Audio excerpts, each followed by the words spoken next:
Sayang, Dalam lagi baca kitab apa sih?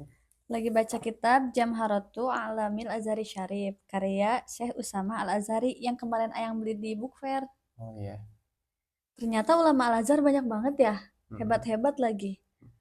Kalau Ayang dulu alasannya kenapa milih Al-Azhar? Kenapa sih? Alasannya, Ya, ya banyak gitu. Dari kecil sih pengen ke Al-Azhar.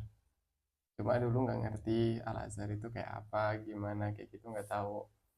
Terus lama-kelamaan kan kita bisa kan cari-cari di Google gitu, baru tahu tentang Al-Azhar. Tapi tahu Al-Azhar lebih detail sekeren itu ya pas udah nyampe di Mesir gitu. Jadi kalau kita bicara alasan, banyak alasannya. Ya, pertama, Al-Azhar itu merupakan pendidikan Islam, lembaga pendidikan Islam yang terhitung tertua juga gitu. Setelah Qarawiyyin yang di Maroko.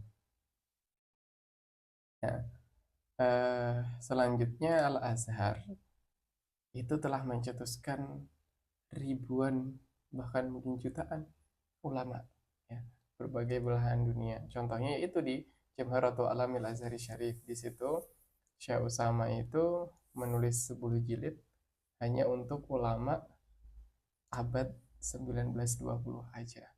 Itu pun belum semua, hanya beberapa doang gitu. Ya, kebanyakan dari Mesir. Jadi kita tahu betapa besarnya Al-Azhar ya dalam dunia Islam. Gitu. Kemudian Al-Azhar itu sanad keilmuannya bersambung ya dari zaman ke zaman bersambung kepada para penulis-penulisnya ya. Karena ulama-ulama kibar, ulama-ulama besar dalam ilmu-ilmu apapun ya, ilmu nahwu, balaghah, ya, ilmu mantik, kemudian ilmu hadis, ilmu fikih, usul fikih, tafsir. Itu mereka dari Al-Azhar atau seenggaknya mereka pernah belajar di Al-Azhar atau belajar dari gurunya yang pernah di Al-Azhar. Jadi dari segi keilmuan itu sangat bersambung. Kita belajar mantik misalkan ke apa kitab Idhul Mubham, itu karya siapa? Syekh Damanhuri. Ya. Kita belajar uh, mustalah hadis, ya. Alfiyah Iraqi, Fathul Mughis misalkan, karya siapa? Ya.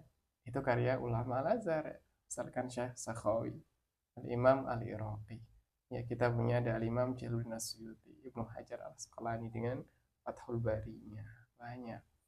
Nah, kemudian di Al-Azhar itu nggak kayak membatasi kita gitu, kayak kita belajar tuh harus sesuai dengan fakultasnya, enggak.